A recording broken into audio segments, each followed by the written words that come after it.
Idea, can we move y'all's? Technically, I put them out, so, Yeah. but I'm not here to rock the boat, okay? Oh, you already did this. It's too late. Oh, we flipped. It's too late. Yeah, we just. Pretty much just did a flip. You might be dyslexic or something. Oh, dude, I want to sit by you. I've never had a strawberry Malone. Now I'm gonna have Want Yeah.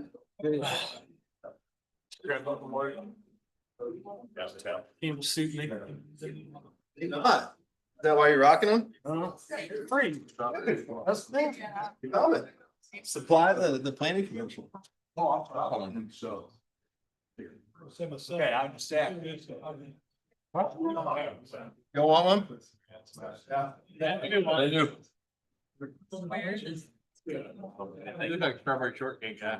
Well, at least for the. He's winning cookie points. I had the Milano, the chocolate Milano, was never having it. Yeah, I've never had strawberry. No, one more, brother. No, one more. Oh, they're really good. Maybe come by. Yeah. Maybe mine to, No Matt. oh, they're in the, they all should have. Oh, right. An agenda. I fell asleep on it since I had to June. Did you take it out there? Should have told him I had to June. Ready, but then he was like, oh, we got plenty of time. Told him time. Yeah, it's good. I shared it all over. Shame on me. Let's come on. That we were like. We got. Yeah. We don't get agendas. Well, that's pretty much, drive that far, but. Have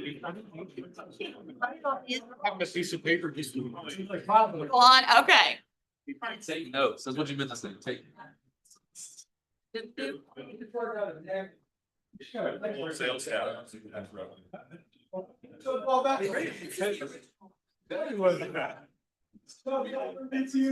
That's right. The win-win. There.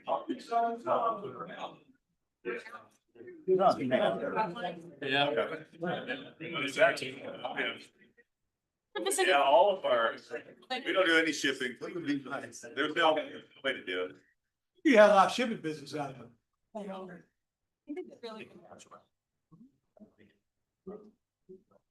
We can make the request and cash, doesn't mean it has to go.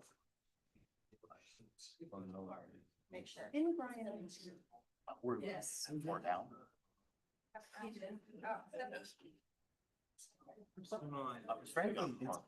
Mix them all up today? It's a science experiment, I think. You said recorded that. So, Yeah. That's really loud. If we come back, well, Yes, I did. Okay, then, yeah, I mean, sit down, shut up. Right. Right, so. Damn, that's weird. Liability is that? Wife's been doing it, but she's in. Be like technical. Usually we buy volunteer. Why would you do that to her? On Sunday, so buy them.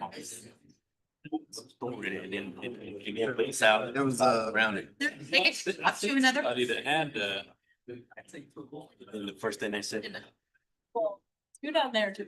Well, which- That is true. Those three are always. Internally, like, our technicians. Those two are really there. I really didn't mix them for that much. I went to eat. Sunday, I usually make. There you go. Like, I don't make it later either. So you're so. One door. but I think that should, I think we need. Like a mall. I seen one, a picture of the one on. There's one in Canada that looks like a mall. Part of an old, like, historic. It's got a, like, the upstairs, and upstairs is, they got an escalator. Very cool. Official. I'm not cleaned up, I'm tired, it's like. We've been keeping all week. I put a bunch of stuff in the box. We just bought. Like. Yeah, man. And next thing I know, I'm like. Like Macy's and JC Penney and all that, we're gonna basically take where JC Penney was. Got all the, our life. With you, we just have a. Bad. I think of new ways, man, to make money, ways of making money.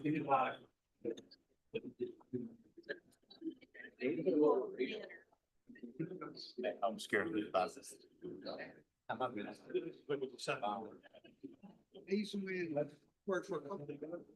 Give everybody. It's stuff like that, big stuff. Even my clothes, I come back home order. Yeah, I don't buy nothing brick and mortar no more. I won't be, I think I already told you, I won't be here tomorrow. You need me? May need that. Oh. Oh, yeah, stop it. I'm gonna do it this year. No.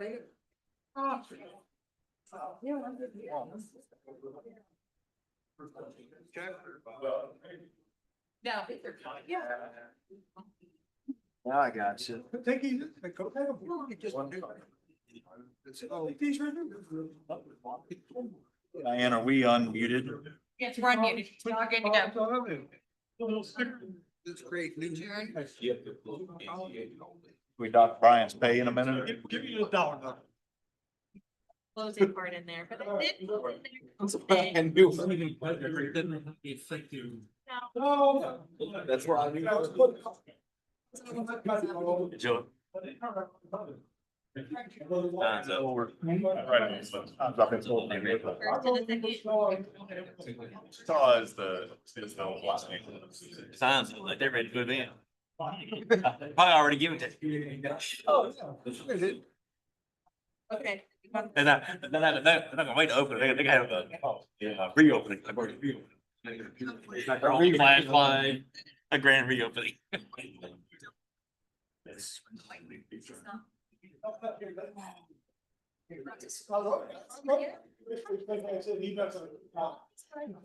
Maybe one or two that.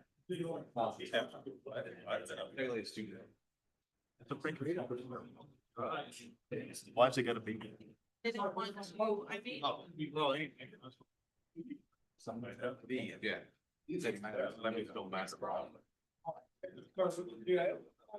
I didn't need that.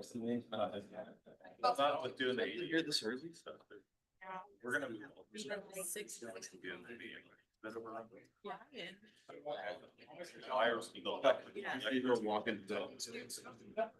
15.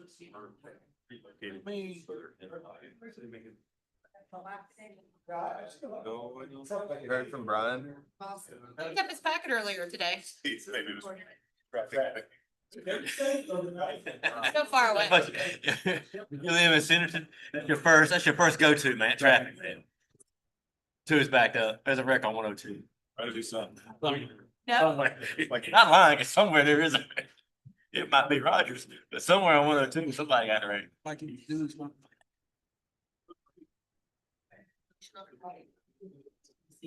let's do it now. This, oh, what, will be. Are you ready? We're gonna go ahead and get started this evening with the City of Centerton Board of Zoning Adjustment, October 7th, 2025 with a roll call. Jeff Sifar. Here. Joey Engel. Tony Davis. Craig Langford. Here. Ben Lewis. Devin Murphy. Curtis Ramsey. John Sessoms. Here. Brandon Swoboda. We'll note to the Doc Brian's pay by 2 minutes. All rise. Hour minimum. All right, first thing on the agenda this evening, under new business is a public hearing. And this is for variance 2504, Mary Matron's Ice Cream plus Coffee. Their request is for off-site parking at 169 North Main Street. It is zoned C1. Is the applicant here to give us a quick overview, what you guys are requesting? Yeah. Just your name, address, and then a little overview. Yeah, my name is Dave Mars. I've had the property now for, I don't know what, Larry, a few years now. And basically going through the process of FEMA to get FEMA approved, because we are in the floodway, where really no new buildings are allowed. What we've been able to come up with is raising the building about 3 feet to get it above that flood line. But then bringing the code or the building, that old Mary Matron's building, into compliance with ADA and structural compliance with engineers. So what you're kind of seeing on the north side of that lot is ADA ramps and then the sidewalk going back. Right now, we've got about 10 feet from existing building to the, to the property line. And, most of that will be eaten up by the sidewalk and then the ADA ramp. So, in looking at parking, well, we only have a 40-foot wide lot. In order to get a parking spot and a place to turn around, you need 45 feet. So I don't have enough room there. I've tried for the last 2 years to purchase the property up to the north from the owners who don't have an interest in selling at this point. Even our wonderful mayor sent some letters to them and it was unsuccessful. So I haven't had a lot of luck there. And even if I did get that property, it is also in the floodway. So I can't put gravel there. I can't put a parking lot there because anything that is not a permeable surface is not allowed. So that's its own challenge. So I'm just basically trying to get this building back to the existing kind of Mary Matron look that it has, or that it used to have, turn it into, right now, it's looking like a little ice cream coffee shop. I don't need, I'm not trying to be Seven Brew. They do a great job with drive-through. That's not me. I want a place in Centerton where people can park and walk and stay a while. There is a beautiful creek that runs along the side of it. Right now, on the back side of the property, there was I'll show you here. Like this part here was added at some point, making that into a covered patio where, people can sit and stay a while is the plan. I really firmly believe that Centerton needs more places that we don't just drive to one location and then go home or go down to Bentonville. So this is an attempt, all the people that are coming into the Mercantile to say, hey, we have another place that you can go and spend your money within the city of Centerton and you can walk there. We have people that are coming to our store. We had a book signing today with a couple hundred people there. I don't think anyone in the city complained about parking. So there are places to park and people will walk and they will, if it's a place they want to be.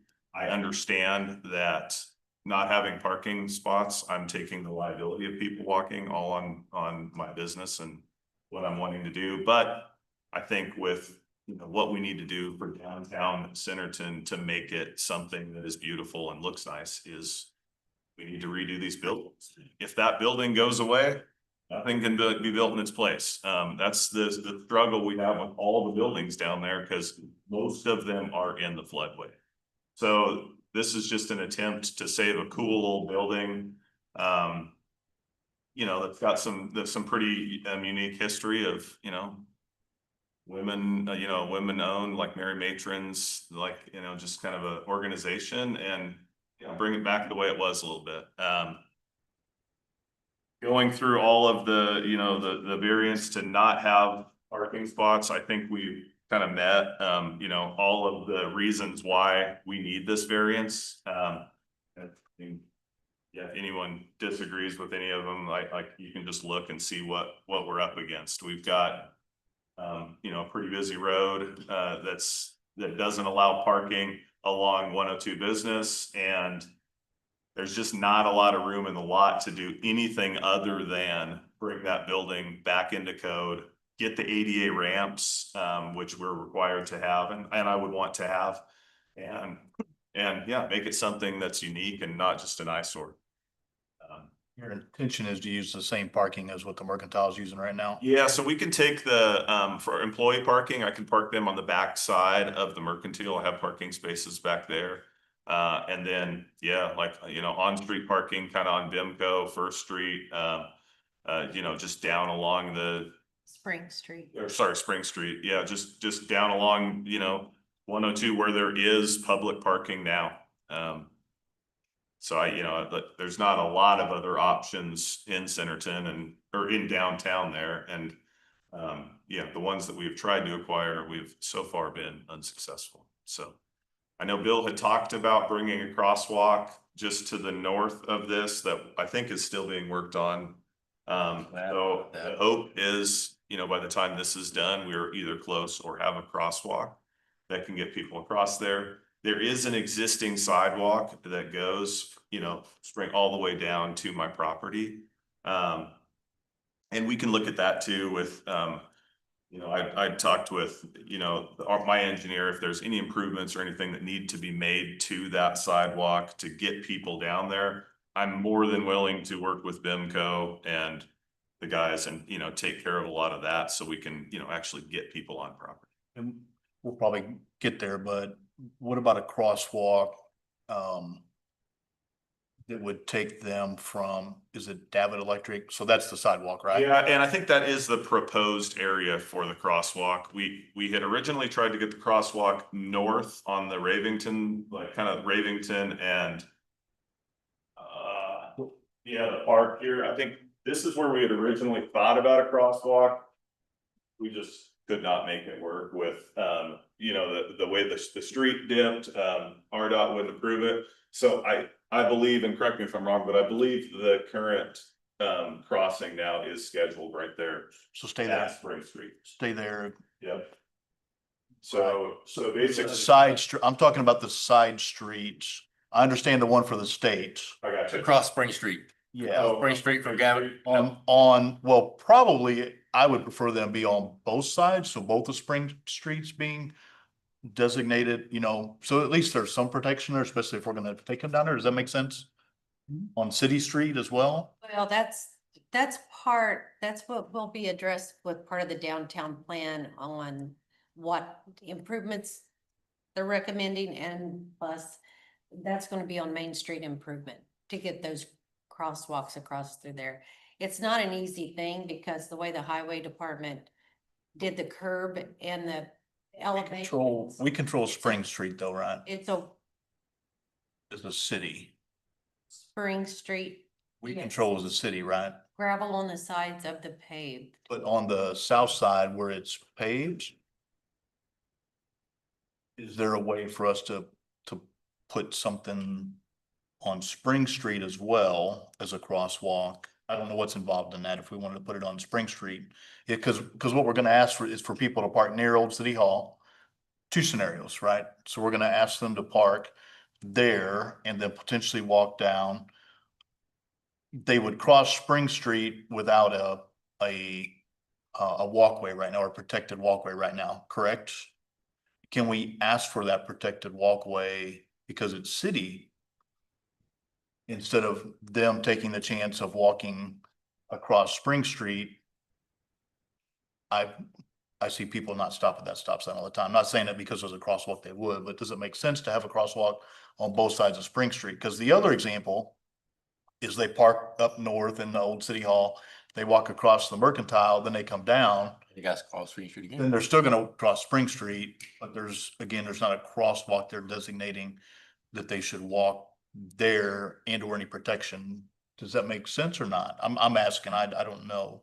All those parcels south of Spring Street on both sides are all commercial zone, right? Or. I don't know if we ever got them. Commercial. So even the homes that are there, when they're gone, that'll be commercial. So you're gonna have a lot of traffic there, walking traffic too anyway. Right. It's just that the road is not improved and there are no sidewalks on that side. It could connect to along through there. The east side doesn't.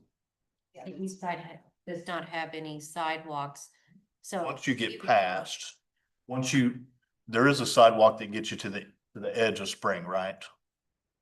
On the west side, On the east side, there is in front of Davitt. There is in front of Davitt. I looked tonight. just right in front of Davitt Yeah, it ends at Davitt. is a very old sidewalk. I'm- But I think they're looking at redoing all of that along through there in order to get a crosswalk to the west side. The east side of Spring from Main Street to Sienna will likely be worked and upgraded, just because all of it's not really finished. So that's something that anything for that would occur at that time with those upgrades. You look at a crosswalk at Spring Street, you start doing that because it borders and it's along 102B. Do we have to follow the RDOT requirements for it? Anything they have require the rapid flashing beacons. I don't see you needing it on Spring.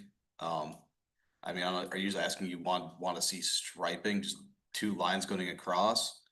I mean, it's not ADA compliant, So it's kind of hard for us to designate a crosswalk that's not ADA compliant.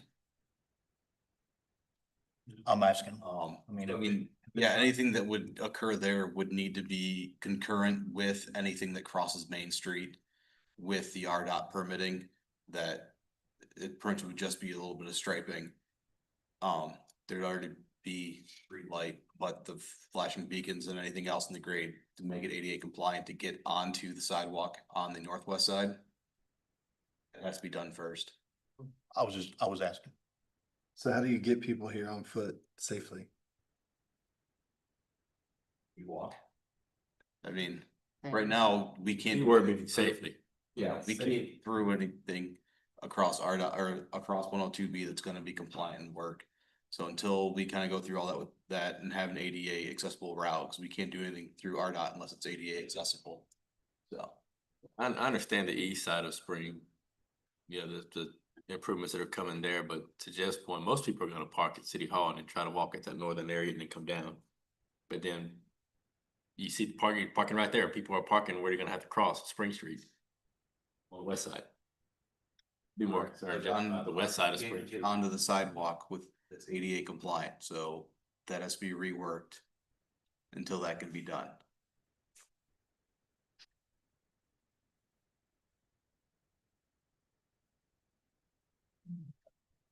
I was just asking. It was So with the plan on doing the crosswalk across Main Street, and then with the Spring Street improvements, that would make that connection from the north to the south side of Spring Street on the east. Is that correct? Is that, and that's what you're asking for? Yes. Knowing the building's not gonna be done tomorrow. I mean, I get that, cause it's gonna be a little bit of time, but Oh. You mean with the yeah, hills, with what with, Dave's asking. Stuff he's gotta do. Just looking in the future, I mean, I'm just asking if there's going to be improvement there, because there's already flashing beacons technically on Main Street. Well, I think with a lot of this too, like you have, so I also have the building on 369 Main, which is commercial, but it's surrounded by 2 residential properties. So to get to that property, you either have to literally park in it or I mean, you know, this is a big ditch. This is a giant ditch in front of there. So I think we gotta have, well, people come down and invest and start to, you know, redo these areas down here to, you know, get those improvements and to get that done. And so I'm working on both the north and south properties of that building to do, you know, try to do something all at once. All of this stuff takes time, but Because the other commercial building's for sale too, right across from the Ravington corner. yeah, then that's the same. It's in the floodway. So I mean, you've got, Well, I didn't realize it went up quite that. you've got, I mean, none of this is ever flooded, but it is in the flood. And so the nice thing about this side is none of it is. So all of this is clear of it. So, you know, I see a lot easier development up here once we can get the residential properties. Now, the old buildings are south, and with, you know, the neighbors coming in across the street and with those 4 corners, like the first thing they're gonna see is the BIMCOs, is the Mary Matrons building, is all of this stuff south that unfortunately is the hardest stuff to work with because it's in the floodway or floodplain. But you know, I think we've gotta at least get some of this stuff, like some variances done, and some, even without some of the crosswalks. I mean, there's not a crosswalk everywhere in downtown Bentonville, and somehow people don't get hit. They figure it out. You know, they go across. We don't have one parking spot at our Mars on Main in Bentonville, and we get 4 times the traffic. And so, you know, I think that if people want to go to a place, they will find a place to park and get across. The crosswalk is gonna be huge because you are playing Frogger every time you go across that road. But I think the crosswalk's gonna do a whole lot once we do get there to get that, you know, people to slow down there. 15-mile-an-hour speed limit signs up the hill. No, it's crazy. I'll just ask him. So, all right. Oh, I got a question for clarification. So floodway is the crosshatch, right? And floodplain is the blue? Am I reading that right? Yeah, floodway is, where the Crosshatch? arrow is, yeah. Yeah, okay. I don't know what the orange is. I think that might be 500. Okay. But yeah, it's Get that. in it. I mean, if pretty much anything you build new in there, you're putting it on stilts like you're at the ocean. All right. Thank you. Yes, sir. And there's, I've- go ahead, Tony. So have you researched doing the clomer, lomer and all that stuff? Yeah, we're done with all of that. Okay. So, You know about, you've got the right BFE for your building and all that? yep. Yeah, we're done with everything floodplain. We did all of that before we got into this, so that's all done and ready to go. Very good. We've got the guy wires for where we can get that little side space. We're doing guy wires for the overhead lines and getting some of that stuff done. Now it's just to a point of, can we rehab this building and move forward with the department? Anything else? I know the minimal comments from the staff. Is there any? Do you want to? Well, the typical parking that would usually be required for the square footage is 5 parking spaces, so they're asking to be able to have that off-site as they've discussed, and the parcel's all of 0.12 acres, and he stated it is only 4 feet wide and so that's what they're wanting, and he pretty much covered all the things except for what you guys have to look at with the variance. I'll go through those in just a second. Well, All right. Let's go ahead and open it up to the public. I'll entertain a motion to open the public hearing. It's John, a motion to open a public hearing, variance 2504. Second. Motion and a second. Is anyone opposed?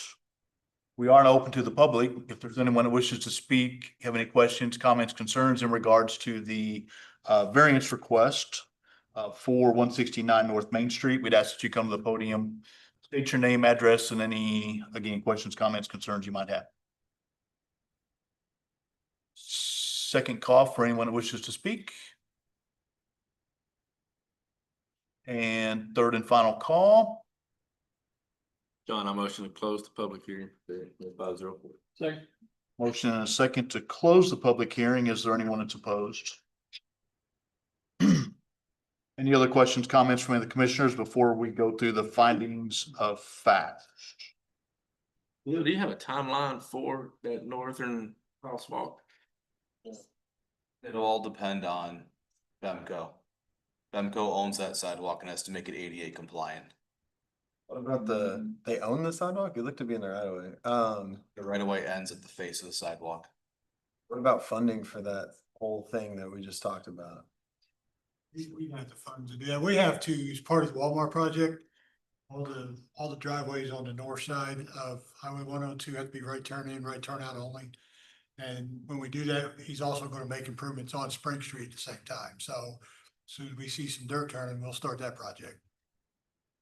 So timeline wise, I mean, I think they wanna start pretty quick, so. And we're actually also working on another grant. They want to help us fund this crosswalk. And I gave them the estimate on that today, so I haven't heard back, but we'll get some additional funding from a second source for that. And I don't know if anybody mentioned, but it was brought up on the old city hall there, we have a crosswalk that stops right in front of the city hall building. We want to continue that side, yeah, there we go. We plan on continuing the sidewalk down to here. Cause this is all just a gravel lot here, and this is an RDOT right away, so we should have no problem with RDOT. We just want to go ahead and continue that just to keep the connectivity, so. Did I answer your question? Yeah. All right, moment, hey. As long as they're not like, oh, we thought about it 5 years from now. No, I mean, it sounds like it's about the same time he's We're gonna. when this all done by the time that store opens over there, so. All the RDOTs and traffic. The blue store's gonna take a while, but 14 months. 14 months when they start. okay. That's what they told me. It's all calculated. Sure. All right, we're gonna go through our findings of fact, which will require a lot of reading from me. I'll try to be as clear as possible. Under the findings of facts, this is what will be used as a basis for either granting or denying the approval. And the first thing that we have to talk about is the preservation of intent, that the variance, if granted, is consistent with the purpose and intent of the regulations for the district in which development is located.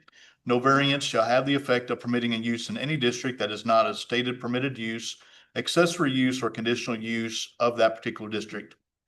The applicant's response: the property is currently zoned C1, which is commercial, and which allows for coffee and ice cream restaurant / diner use by right. Further, the property is situated along Main Street along Centerton's existing downtown district.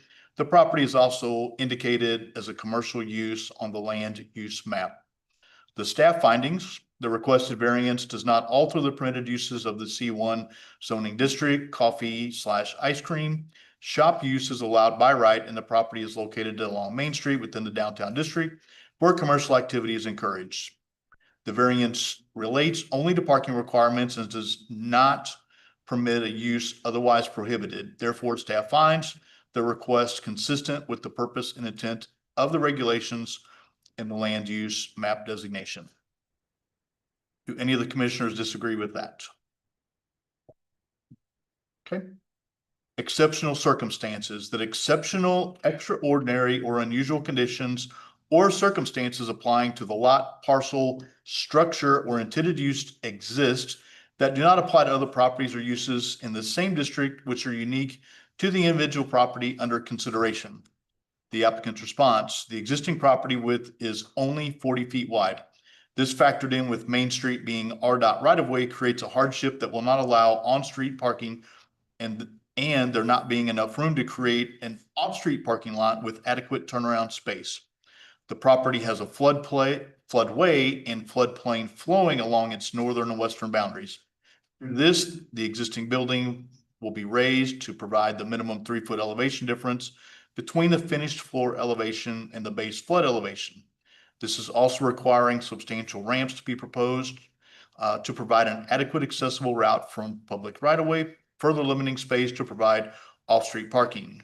The property is located in what has been considered a downtown district that provides a walkable community.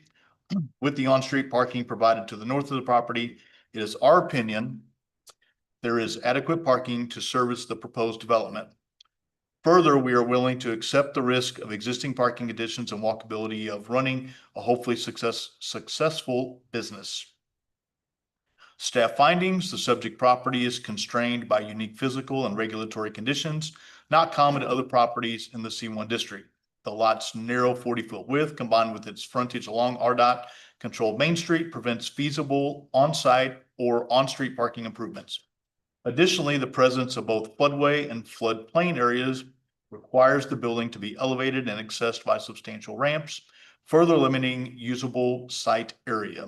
These circumstances create difficulties in meeting parking requirements that are not generally applicable to the other properties in the district.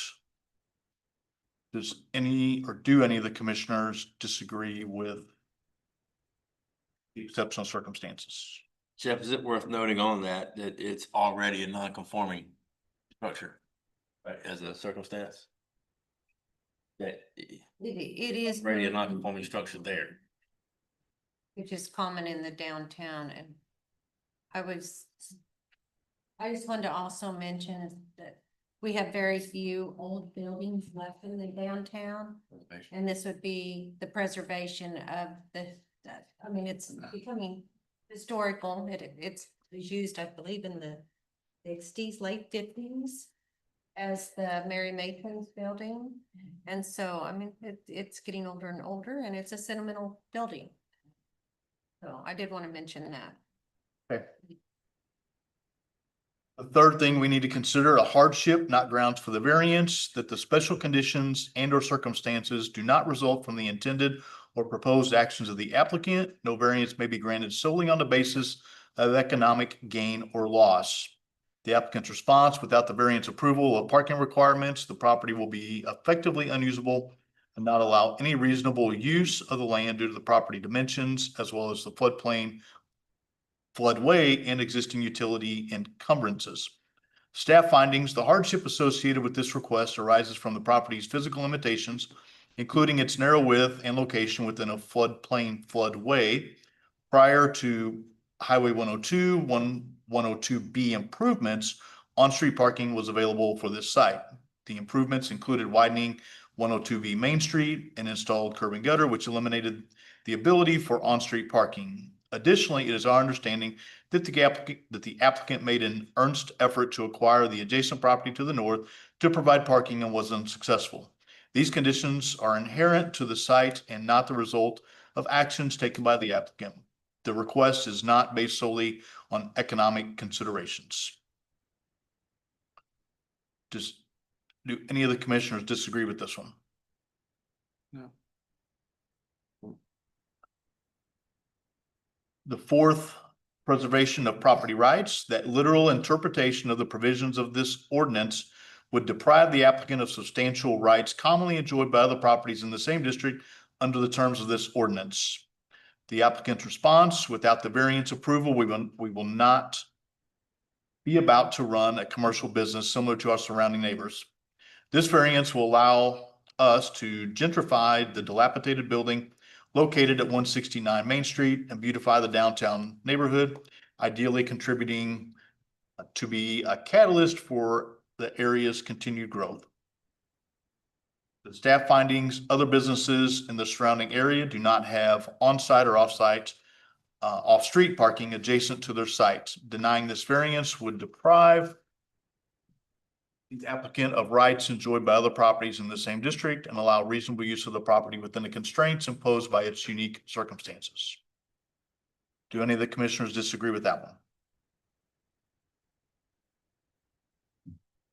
And number 5, the absence of detriment, that granting the variance requested will not create substantial detriment to adjacent property or that will be materially impair or be contrary to the purpose and spirit of this chapter or the public interest.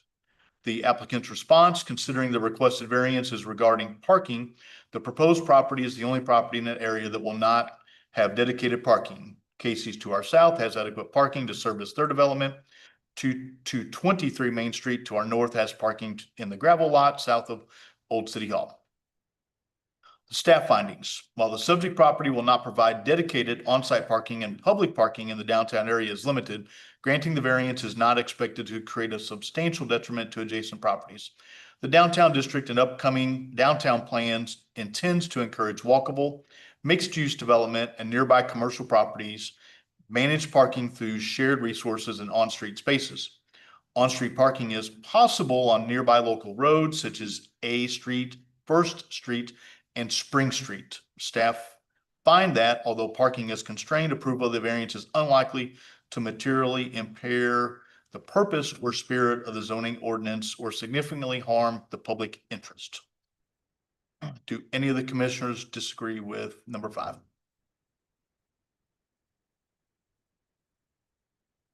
In the event the requested variance is to be granted, the BZA needs to state any conditions of approval to be confirmed by the BZA before the motion. With all that being said, are there any other questions or comments from the commissioners? If there are not, then I would entertain a motion, which is suggested in your packet following our deliberation on the findings and fact. Be an error. This is Joey. I'll make a motion to approve the variance 2504 for the off-street parking for 169 North Main Street. And that's subject to all their code requirements being met. John, second. Motion and a second, and if you'll do roll call vote for me, please. Joey Engel, Yes. Craig Langford, Yes. Ben Lewis, Devin Murphy, Yes. John Sessoms, Yes. Tony Davis, Jeff Seifarth. I'm a yes as well. Thank you, guys. Good luck. Feeling nice.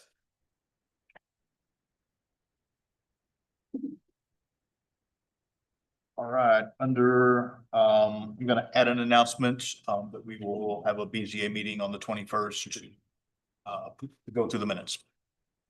And with that, I would entertain a motion to adjourn the Board of Zoning Adjustments meeting. Give it to Tony. Motion and a second. Is anyone opposed?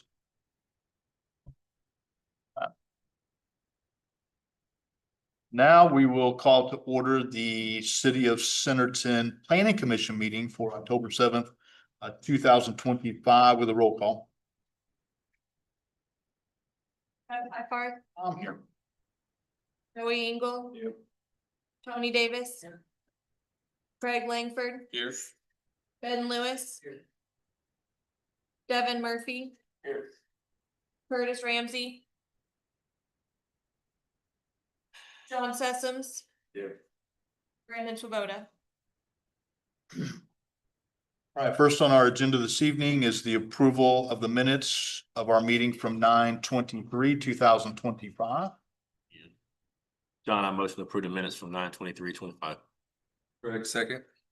Motion and a second. Is anyone opposed? All right, next on the agenda is the ratification of the admin approvals. Looks like there's one that's a home occupation business. Any questions or comments in regards to the admin approval? If there are not, then I would entertain a motion for the ratification of the admin approval. This is Tony, I make a motion to approve the ratification of administrative approvals. Second. Motion and a second. Is anyone opposed? All right, next on the agenda this evening, we have two additional public hearings as part of the Planning Commission. The first one is a public hearing. This is for conditional use 2516 on Armstrong.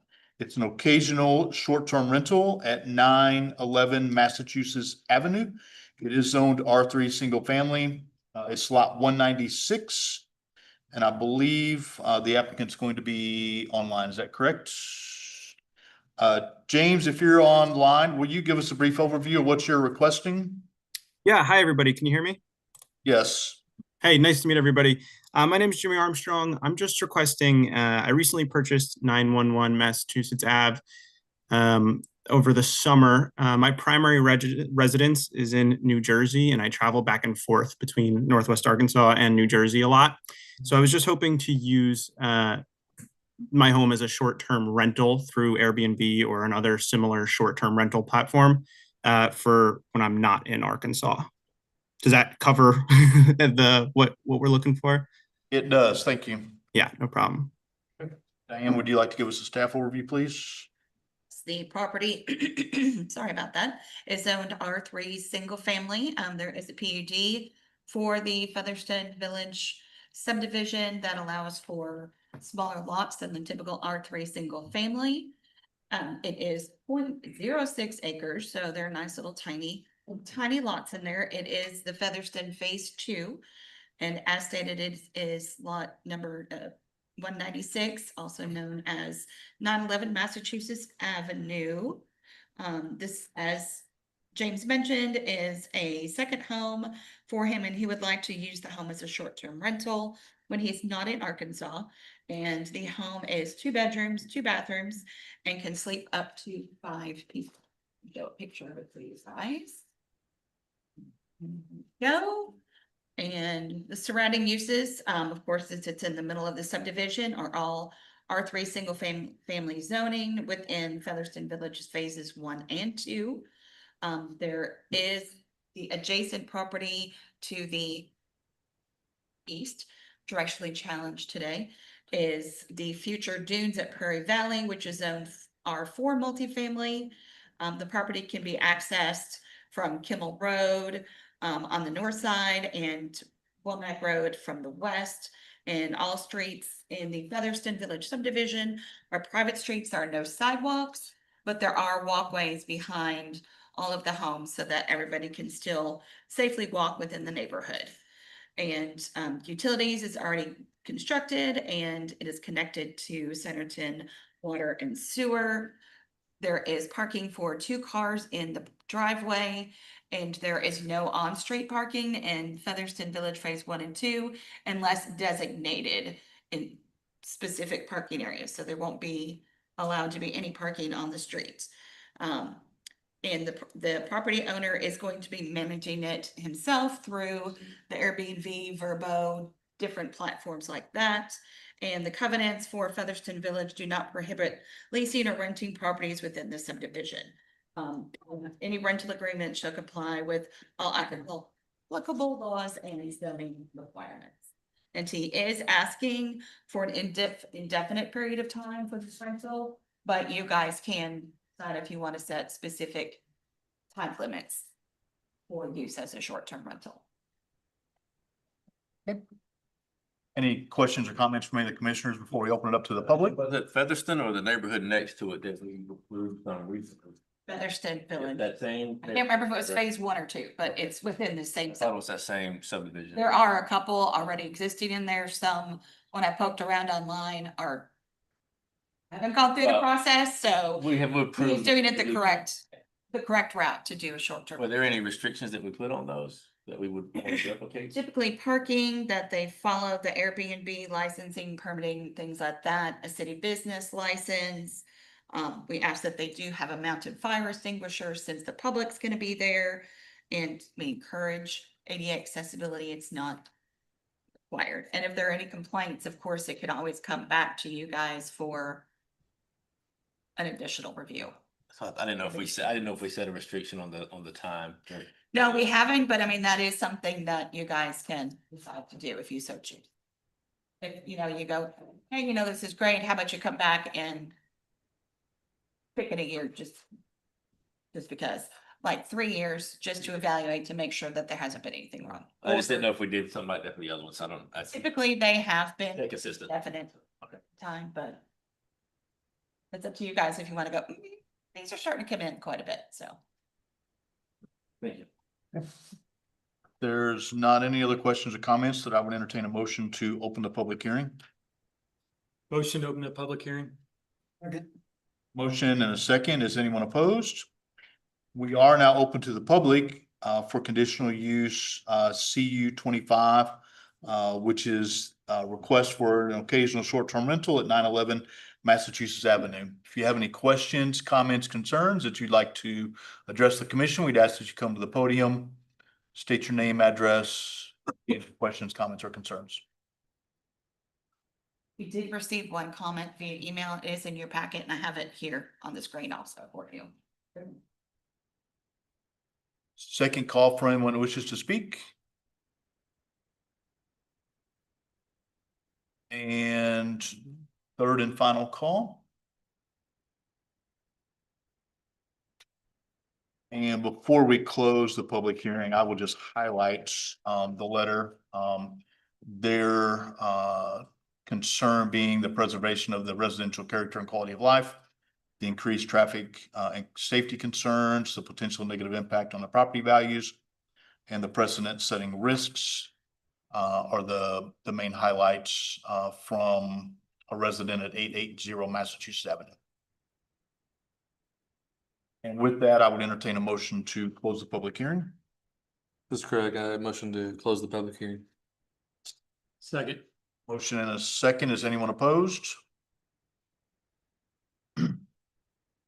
If there are no other questions or comments from any of the commissioners, then I would entertain a motion for conditional use 2516 for an occasional short-term rental as requested at 911 Massachusetts Avenue.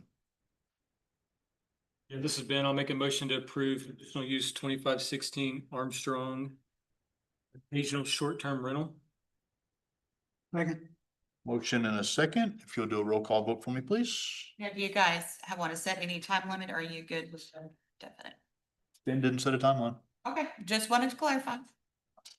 I mean, if we didn't do it on the other ones, well, we were just, if we have a complaint, right, they can come back if they have a. Correct. So, yeah. Just wanted to clarify. John Sessoms, Yes. Devin Murphy, Yes. Tony Davis, Yes. Joey Engel, Yes.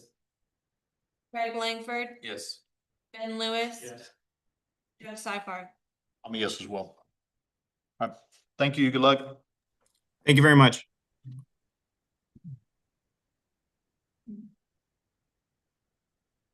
All right, next on the agenda is also a public hearing. This is for PUD 2501, The Landing. PUD 2203 amendment to allow ADUs and reduce rear setback from 45 to 40 feet. This is at 8931 Greenhouse Road. It is zoned R3 single family, 10.38 acres. Is the applicant here to give an overview of what your request is? Hello everyone, my name is Jayesh Ramnani. We recently acquired this property with 40 lots. It was already approved. Our request today is to make the amendment to the PUD and the 2 counts. The first one is requesting to allow us to put a ADU on each of these units. The goal with that is that we will be providing a multi-generational living. The current economic scenario, it's very hard for the children and parents sometimes to find a house. With this, what we are trying to do is create a detached garage from the house, which is anyways, it's going to be a backloading, and then put a 1-bedroom unit on top of it in each of these lots.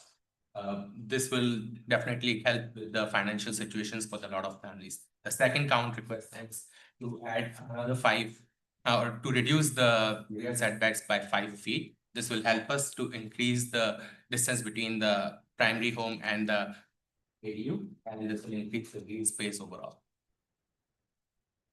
Okay. Diane, would you like to give us a staff overview, please? Is the Landing subdivision. It is a final plat. It is on the west side of Greenhouse Road between Creekside Phase 1 and Quail Ridge Phase 1. There is an approved PUD for this property. The density of 3.84 units per acre and 40 single-family lots. And the final plat was recorded in June of this year. The applicant is proposing amendment to the approved PUD to allow ADUs on all lots and reduce the rear setback from 45 feet to 40 feet. There are 2 separate requests for amendments. I'll start with the accessory dwelling units. And right now, I mean, in our zoning code, you can have an accessory dwelling unit already on your property, but also the state legislature did pass Act 313 that takes effect in January of 2026. That allows ADU by right on any lot of a single family dwelling and restricts municipalities from placing certain restrictions on AUDs, such as requiring additional parking, requiring matching architecture, setting stricter height, setback, lot size, or lot coverage or frontage for AUDs than the primary dwelling, or requiring separate water sewer from the primary structure. Per the law, the ADU cannot be more than 75% of the primary structure or 1,000 square feet, whichever is less. And I believe, correct me if I'm wrong, are they 500 square feet? Yeah. Okay, and that is just the space above the garage. Heated and cooled, yes. This bottom is your garage, and then above it would be the ADU. They're 1 bedroom, 1 bathroom with a living area and a kitchen. And they are, located on the same lot. There's approximately about 11 feet between 11 to 12 feet, yes. the main structure and the ADU. But with the PUD, it is, 3.85 units per acre, 2 covered, 2 uncovered parking spaces, which this would still meet that requirement. And 27% of the development was preserved as common usable open space. And that open space was already dedicated via permanent easement. And this is not impacting anything that we already considered in the open space for this subdivision. And then they are also requesting the original setback set with the PUD were interior side setbacks 5 feet eave to eave. Existing exterior side setbacks would be your 25 feet. Front setbacks 10 and the rear were 45. They're requesting to change it to 40 to allow space between the main building and the garage with the ADU above. And they are all rear loading garages. So that would give them a little bit of additional space, and again, not impacting the green space. And the reduction in the rear setback does not impact the platted easement along the rear. And it also does not affect the length of the driveways. They will still be 20 to 24-foot driveways, which is long enough to meet our driveway requirements. So they're asking for a setback reduction on all the lots or just the lots that have that? All of the lots. That's just showing you how it would impact. But not every lot's gonna have, Pardon? not every lot's gonna have that. Yes, Whether- Oh, okay. it'll be all. Oh, Like I that one. thought the plan just had a few of them. It was just to show, as Lori mentioned, how it is gonna lay out on the lot. But we wouldn't have to do that on all of them. We're just showing you that that would be good. Okay.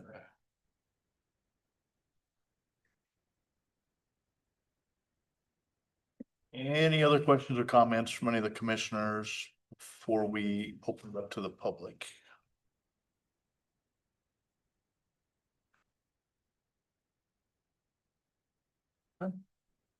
With that, I would entertain a motion to open the public hearing. On a motion of the public hearing for PUD 2501. Second. Motion and a second to open the public hearing. Is anyone opposed? All right, we are now open to the public.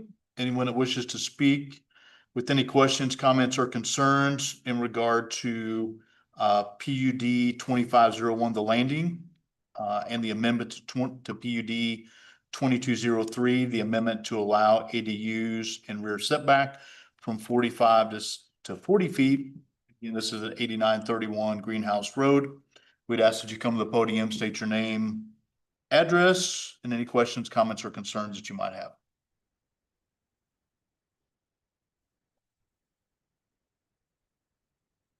Hi, my name is Luke Marples. I live in Riverwalk, right? Basically, if you come out of the drive there and you went straight, that would be my property on the other side of the street. You know, the greenhouse, excuse me. So I guess what I have is more of, I think a question, if I understood correctly, the ADUs are not really the question. It's really just a setback. Is that what we're saying, or are we saying that? That's what it It's seems. just amending the PUD for the setbacks. In the end, ADUs are going to be allowed. Just, they're not allowed in the setback. Yes. So I guess at this time, I mean, it's still, Do I care about the 5 feet, but not the ADU? Okay. So I guess, well, let me just say my point, because there, I just want to understand the parameters of what I'm asking. So, you know, my only point is that, you know, my concern was that when I heard that there's gonna be additional living units, you know, we went from having kind of the residential environment that we had to 40 houses. If I'm super conservative and say there's 1 car per house, now there's probably gonna be 2, so it went from 40 cars to 80 cars. And it's just consistently kind of changing and growing and changing the dynamic of the area. So that's what I was kind of concerned about. and to be clear, this request is to allow for ADUs with the PUD. Because they're not quite, it's, the law is not in effect right at this time. And in addition to the setback, so it is both right now. So I mean, I guess part of that question is there was a lot of conversation in the beginning when we put that area in there. Is there enough, is it built out traffic wise for that little area? I know it's a big deal to figure out how the road is gonna be built to support the traffic of 40 units. And now we're talking about potentially 80, depending on how we looked at. Has that been checked out and validated? That is a question that I have asked the planning gurus and that work with state legislatures and how that density is going to be I mean, the state is making it so that we can't deny ADUs in single family without any concern to the density and How about with concern to the safety of that area? We can't Or control, is that the same thing legally? I mean, we can't control them as long as they fit within the building setbacks. Whether a family has one car or 5 cars, as long as they can park them there, you really can't control the number of cars. And traffic safety, is I guess what I'm You saying? can't do a traffic study, but 14 parcels to do the traffic study, I don't know that it would. We're looking for finding ways to have affordable homes, Hundreds. having multi-generational living. I fully agree with the multi-generational. I think, well, kind of make it another, if they did decide to make it a second family type of a scenario. Is that different than a multi-generational where they would need to get additional approval, or would that be an option for them to just say, hey, look, I have this other area and I'm just gonna rent it out to a second family as opposed to multi-generational? Because there's 2 different, one's kind of a marketing term and one's a second. That's, One's going to 80 houses from 40. state does not allow us to control whether it's to a family member. But I understand your concern, that's a fair concern. Yeah, it's- You can say it's an ADU and then I can just rent it out to somebody I want. And I'm all about more affordable housing, and I'm about generational. I would love my daughter to stay there forever too. But so I guess I'm, at this point, I'm really just trying to talk about the concern. I know when we first talked about that going in there, traffic was a concern, and now we're talking about the potential of doubling it. And it does change the residential kind of makeup of the area, so. And Greenhouse Road is going to be improved. Yep. When's it supposed to begin, Alan? Ish, maybe. Should be starting next spring with actual construction. So that will help. There's no code about it or certificate or anything you have to rent out an ADU, is there? There's nothing to restrict whether or not you can. Other than like, If it's other long, than a covenant like that, the POA covenant.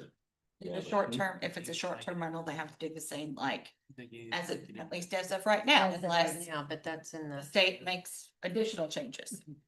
In the POA, can a POA override set certain restrictions and over or? They can't enforce the law, they can make it. Just, But a short term rental, like you said, they would have to come get permission to have a short term rental, Yeah, like the gentleman before you did. I completely understand where you're coming from, and just as a different way of thinking about it, you know, they could fill that whole buildable area up with house and build it 2-3 stories high, however high they can, and still house those same people, without that, but it looks like we're up against I understand that scenario. I basically wanted to understand kind of the parameters around it. As far as the 5-foot setback, I mean, if you're gonna make it nice, right? So that's my thought on that. And that's We really, got the road. or we're gonna allow a 5-foot differential. Yeah, so if that's what you're voting on, I would say just make it nice and livable. All right, well, thank you for letting me ask questions. I appreciate it. Thank you. I do think it'll get interesting at some point, Ben, though, in some of these neighborhoods that have larger lots. All right, we are still open to the public. I'll try to keep us on task here. Is there anyone else that wishes to speak or have any questions or concerns in regards to the requests? And third and final call for anyone that wishes to speak. Don, I motion to close the public hearing. Second. Motion and a second to close the public hearing. Any other questions or comments from any of the commissioners in regards to the requests? The only thing I would add is that where the alley behind the homes are reloaded, it is a monoslope road, so all the drainage goes to the other side. There's no curb where those drives tie in at. So my concern is just reducing that length that they are from the road. There's a chance to possibly overhang into that, and that's the minimum width for fire code at 20 feet, that roadway. So any overhang gives me concern with some of that. 24 feet is Run it up a little bit, I'm lost. And they are one also. It's a one-way road, the alley behind, because they're all rear loaded. That road right there, okay. Dark road? The dark road, yeah. It's hatched area. It's the rear access alley for all of that. It's 20 foot asphalt, the minimum for fire code. There's no curb on that north side where the drives are coming off. It all slopes to the south side to run west. So the only concern I have is potential people backing or overhang into that alleyway. The parking. I got you. On the driveway. No, the driveway, so if we're moving it 5 feet closer to that alley, What does that leave on the front to park or on the rear to so park? 24 feet's the dimension on it. So, and that's the concern, is 24 foot side. 24 feet of driveway, so it's long enough for things to fit. Was that concern on how close you have to get to the to the garage? Right. You got that right up against the garage to get in. 1920. Well, I mean, which was. Still, that's. With you know, truck, 4 deep feet, truck, you still got 20 foot per 20 truck. yeah. 24 feet's the length of a parallel parking, so. Question of procedure. Can you approve one and not the other, since it's under the same Request? request?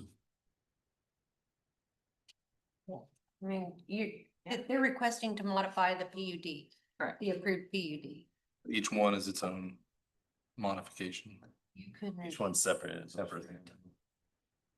Well, they're conjunction though, right? I mean, They're without together. the Together. PUD, then you Separate don't but modify the equal. PUD. Yes. No, we're equal but equal. I mean, one thing, I just want to make sure you understand, this is a detached garage.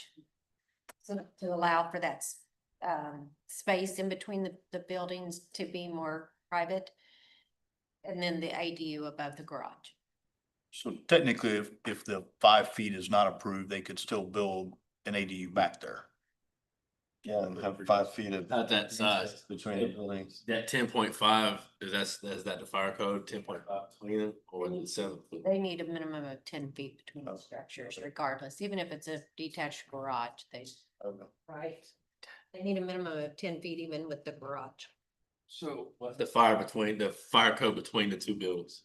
So it's on its own, same property, one owner.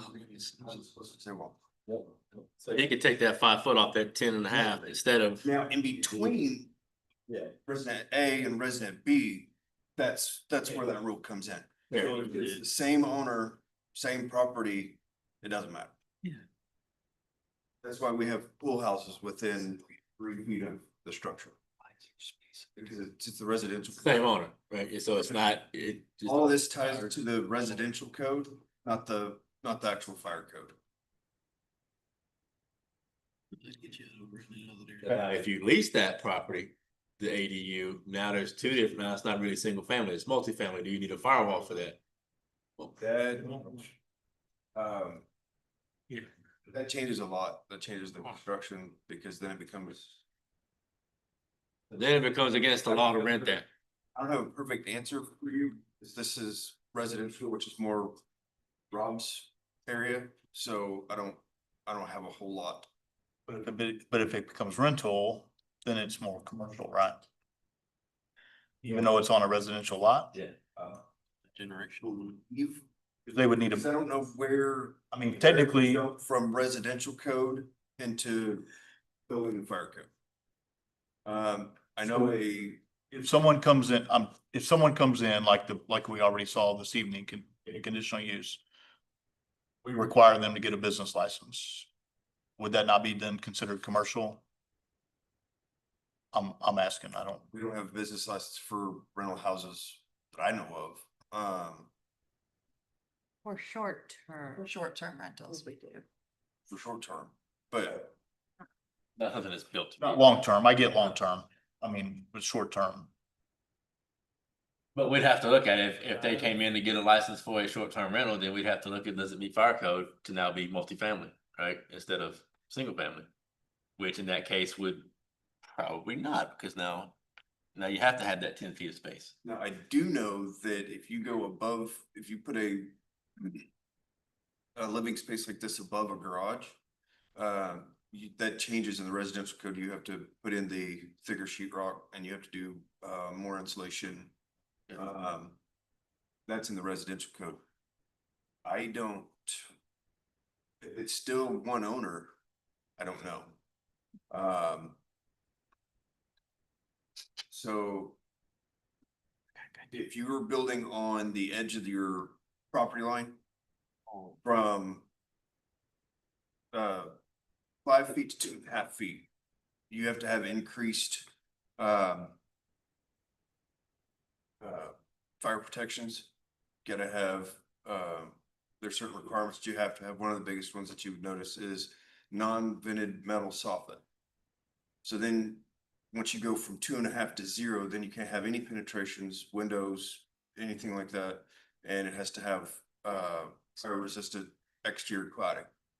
So it wouldn't be hard, even if they did lease it, to make those changes, as long as they stayed from 2.5 to 5 feet.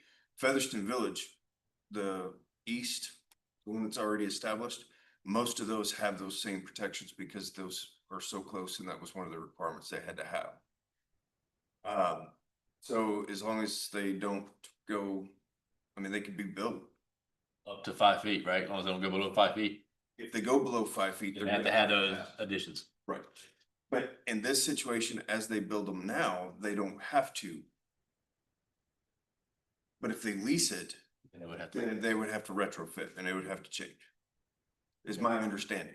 Again, this is more Rob's area of expertise. Well, if they were at least, they'd have to come back and we'd do that review. To see what's allowable. But I don't, It's my understanding. and I don't see the, If you guys, how you zone this, it makes it to where that's not possible. They'd have to come back before you to change the zoning laws.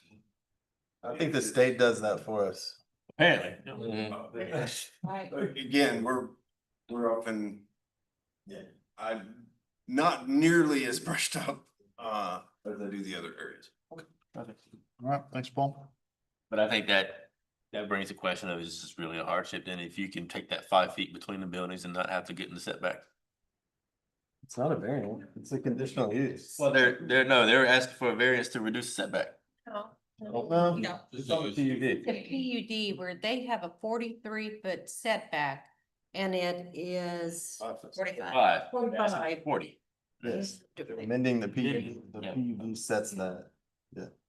So there's no variance, they're just trying to, in essence, what they're asking for is variance, but it doesn't go through. It's not a variance now because it's already a PUD.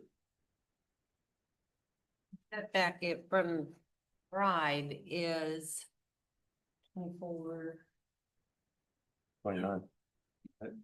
it's 29 feet. Which is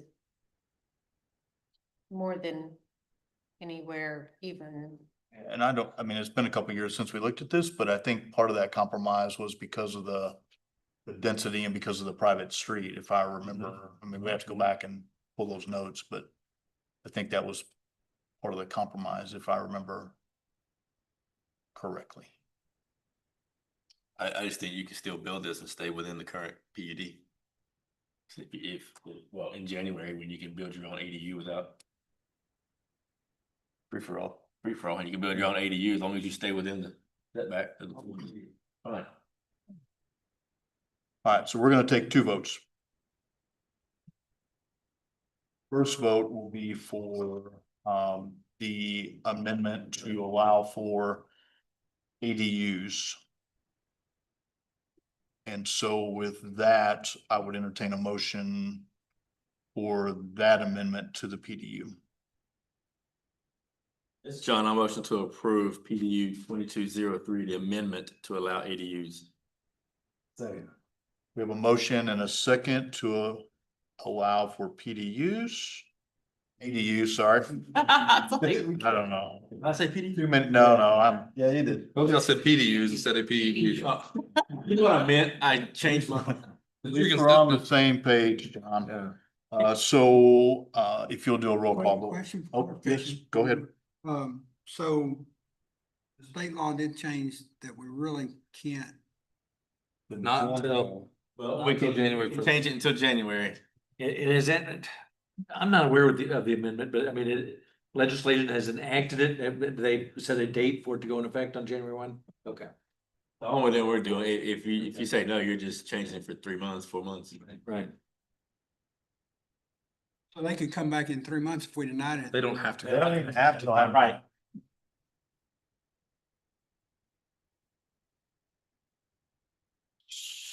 Go ahead.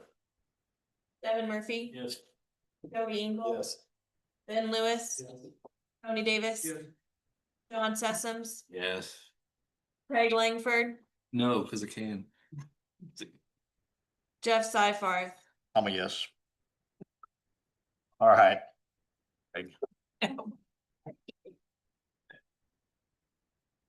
Now, I would entertain a motion for reducing the rear setback from 45 feet to 40 feet. This is Joey. I'll make a motion to approve the rear setback reduction for PUD 2501, the landing from 45 to 40 feet. Second. We have a motion and a second. If you will do a roll call vote for me, please. John Sessoms. No. Craig Langford. Yes. Joey Engel. Yes. Devin Murphy. Yes. Ben Lewis. Yes. Tony Davis. No. Jeff Seifarth. I'm a no as well, but it passes 4-3. Thank you. All right, next on the agenda this evening is development 2504 Goodwill preliminary plans. Shh, please, thank you. Development 2504 Goodwill preliminary plans and adjacent street agreement at 1218 West Centerton Boulevard. It is zoned C2, 2.56 acres. It's the applicant here to give us a quick overview. George Game with Balloon Associates. We have been working on this project for a little while. We had the building, we've had it where it's currently sits. We had it on the other side of the property. We've had it facing the back where I think you guys saw a variance for that. The driveway, we had it centered, then we moved to the right to line up based on what Alan's comments were. We have a building that now complies with chapter 15, what you guys just passed. I believe that we have brought this site into compliance and we have done all the landscaping. You know, we're sitting quite a ways back, but I think Goodwill is very excited to go ahead and build this as soon as possible. So if you guys could accommodate, that would be amazing. All right, Tara. So this is our Goodwill. It's C2, which is our highway commercial. Industries of Arkansas at 1218 West Centerton Boulevard. The size of the property is 2.5 acres. Their proposed use is a retail store and warehouse spacing. The parking, which we'll talk about later as well, but the retail parking spaces is 45 and the warehouse parking spaces is 17. The right-of-way dedication with this project is a variable width with an RDOT right-of-way dedication per a job number that they've already done. The adjacent street agreement is approved with minor comments and the drainage report in your packet does say no, but Alan did have the opportunity to review it today. So if he has anything additional, he'll add to it when we get to that point. The property, like I said, is located at 1218 West Centerton Boulevard. To the south of West Centerton Boulevard is Domino's Pizza, which is also C2, and the US Post Office, which is C2. Directly adjacent to the east is Woodcrest Walk subdivision, which has C2, R3SF, R3MF, and R4MF zoning. The proposed project includes construction of a 16,981.55 square foot building combining retail at 8,896.76 square feet and warehouse space of 8,084.80 square feet. The building design incorporates a truck docking station and a donation drop-off area. The The zoning is highway commercial and the setback requirements are listed in your packet.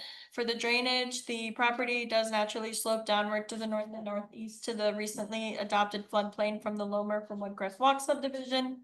After development, runoff will be detained into an underground stormwater system to reduce peak discharge to the north below pre-developed peak flows.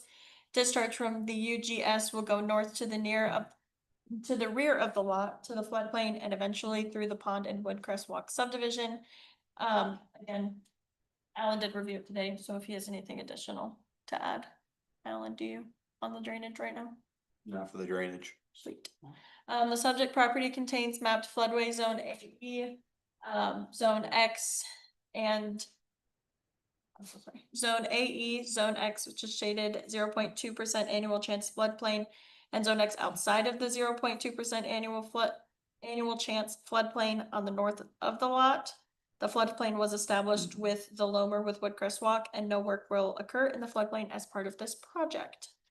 And utilities, water and sewer, and franchise utilities, gas currently exists along Western Boulevard. Water, sewer, and franchise utility lines are to be relocated with the widening of West Centerton Boulevard. Below shows the image in your packet of where those lines will be relocated. For the adjacent street agreement, West Centerton Boulevard, the existing right-of-way is 40 feet with an additional 13 feet to 19 feet of right-of-way being acquired by RDOT with the improvement project job. With the large-scale development, a 10-foot sidewalk will be constructed. For access, the large-scale development will include a new entrance from West Centerton Boulevard, which will align with Monroe Street. 24-foot access easement will be provided along the east side, and another 24-foot access easement will be provided along the west side of the property, which will allow for the adjoining commercial properties to make shared connections on either side. Per Title 140405F, this development will be required to provide 1 parking space per 200 square feet of retail space and 1 per 500 square feet of warehouse space for a total of 62 parking spaces. This development does meet the parking requirements with 68 parking spaces, and the breakdown for you guys is also in your packet. For lighting, the large-scale development process proposes adequate lighting within the parking lot. If the RDOT Highway 102 expansion does not include frontage lighting, this development will be required to install lighting along its Highway 102 frontage.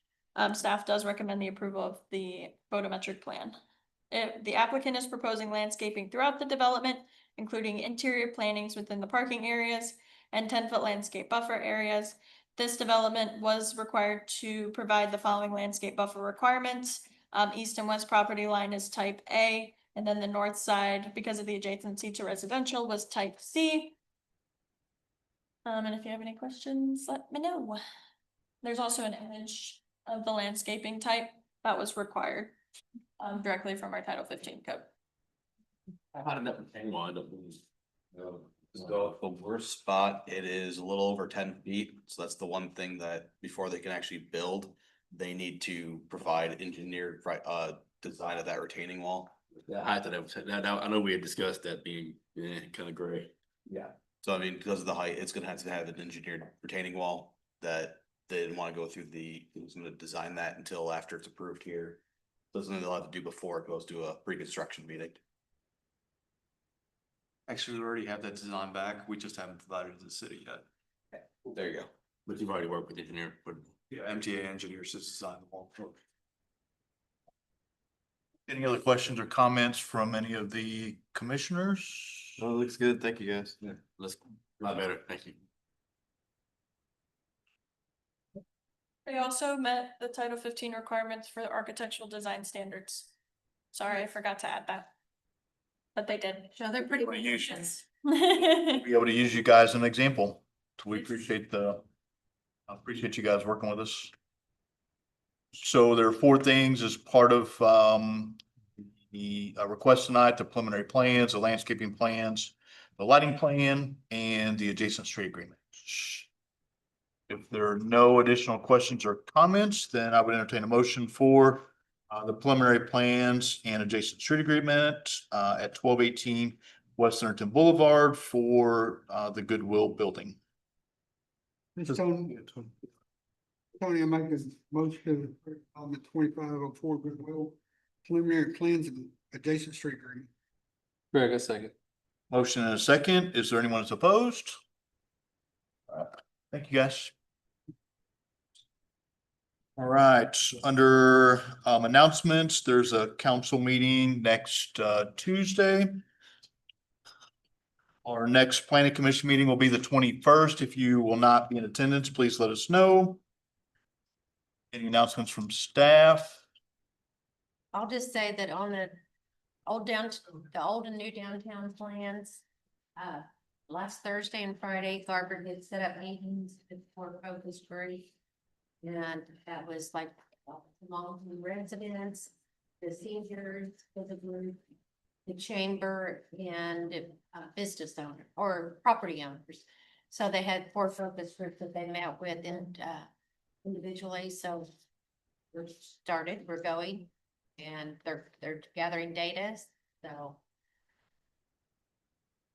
that's where we are so far on that. We'll give you little updates. We talked about Green Hills Road. It's planned to start since spring.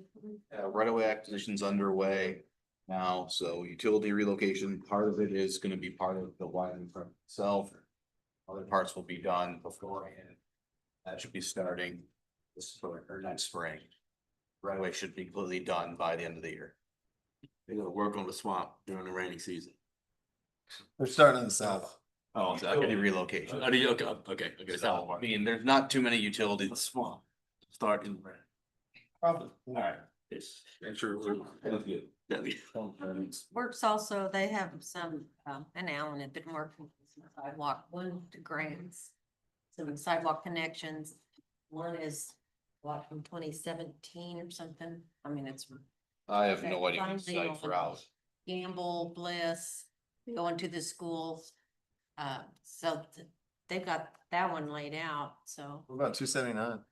Can we do anything then? So we have another grant for that, just to see the feasibility, whether we can on the south side to get to tie in. There's one where we're just gonna be crossing across Fish Hatchery from Dogwood subdivision and all that, just to cross it, cause right now they're walking through that cross and have 2-foot shoulder to walk on. That the grants just for the design of that has already started. Then there's other grants just for sidewalk infill, where RDOT, even though we already have driveway and everything else, they still need full engineered plans to say, here's where 100 feet of sidewalk's gonna go. So that's been contracted out, but those designs haven't into that construction yet for infill throughout. We've gotten 2 grants for that infill. On non-RDOT stuff, can we just go build it?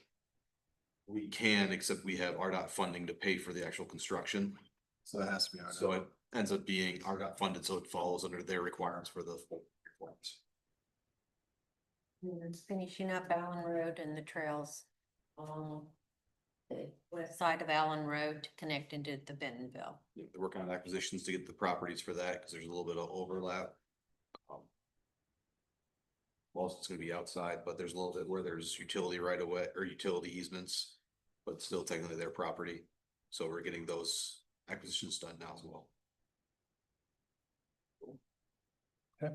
Sidewalk and trail. Oh, no, I just turn everything off. All right. I just want to turn, I think I said. If there's nothing else, I would entertain a motion to adjourn. So moved. Second. Motion is second. Is anyone opposed?